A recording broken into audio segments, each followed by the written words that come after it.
جب رب راضی ہونے لگتا ہے تو بندے کو اپنے عیبوں کا پتہ چلنا شروع ہو جاتا ہے، اور یہی اس کی رحمت کی پہلی نشانی ہوتی ہے۔ امید کبھی نہ چھوڑنا، کل کا دن آج سے بہتر ہوگا انشاءاللہ۔ اٹھا کر پھینک دو اپنی زندگی سے ہر اس شخص کو جو تمہارے ذہنی سکون کے لیے خطرہ ہے۔ اکیلے ہونے کی سب سے اچھی بات یہ ہے کہ جب تم پریشان ہوتے ہو تو تمہیں سننے والا صرف اللہ ہوتا ہے۔ خالق سے مانگنا سنت ہے، اگر دے دے تو رحمت، نہ دے تو حکمت، اور مخلوق سے مانگنا ذلت ہے، اگر دے دے تو احسان، نہ دے تو شرمندگی۔ وقت سب کو ملتا ہے زندگی بدلنے کے لیے، مگر زندگی دوبارہ نہیں ملتی وقت کو بدلنے کے لیے۔ بات بات پر رونے والے بات بات پر ہنسنے لگ جائیں تو ان جیسا مضبوط کوئی نہیں ہوتا، نہ کوئی انہیں ہرا سکتا ہے۔ اللہ سے اس قدر قریب ہو جاؤ کہ تم دعا مانگو تو فرشتے آمین کہیں۔ وہ جگہ چھوڑ دو جہاں تمہارے احساس اور تمہارے الفاظ کی قدر نہ ہو، پھر چاہے وہ کسی کا گھر ہو یا کسی کا دل۔ دل جس بات پر ضد کرتا ہے اللہ اسی بات پر آزماتا ہے۔ وقت اچھا ہو یا برا گزر ہی جاتا ہے، مگر باتیں اور لوگ ہمیشہ یاد رہتے ہیں۔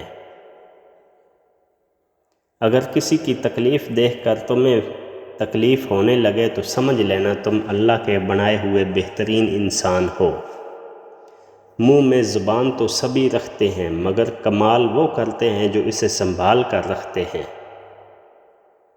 جو دو گے وہی لوٹ کر آئے گا، چاہے وہ عزت ہو یا دھوکہ۔ صبر کرنا اور قدر کرنا نصیب والوں کے حصے میں آتا ہے۔ ایک انتقال کے بعد زمین تمہاری ہو جاتی ہے، اور ایک انتقال کے بعد تم زمین کے ہو جاتے ہو، اس لیے زمین کے اوپر رہ کر اس کی قدر کرو، ورنہ وہ تم سے سخت حساب لے گی۔ جو انسان جتنا خاموش رہتا ہے وہ اپنی عزت کو اتنا ہی محفوظ رکھتا ہے۔ میں ایسے رشتوں کو نہیں مانتا جو دکھ درد میں سہارا دینے کے لیے تو غائب ہوں، مگر تانے دینے کے لیے حاضر ہو جائیں۔ کبھی کبھی تکلیف ایسی ہوتی ہے کہ اللہ کے علاوہ کسی سے بات کرنے کو دل نہیں کرتا۔ منزل پر پہنچنا ہو تو کانٹوں سے کبھی مت گھبرانا، کیونکہ کانٹے قدموں کی رفتار بڑھا دیتے ہیں۔ دنیا والے چہرے اور مال دیکھتے ہیں، جبکہ عرش والا دل اور اعمال دیکھتا ہے۔ جب انسان بالکل خاموش ہو جائے اور اپنے حق کے لیے بھی نہ بولے تو سمجھ لو کہ وہ اپنے اندر بہت کچھ دفن کر چکا ہے۔ تعلق میں دوسرے سے اپنے جیسا ہونے کی توقع مت رکھو، کیونکہ تم کسی کا سیدھا ہاتھ اپنے سیدھے ہاتھ میں نہیں پکڑ سکتے۔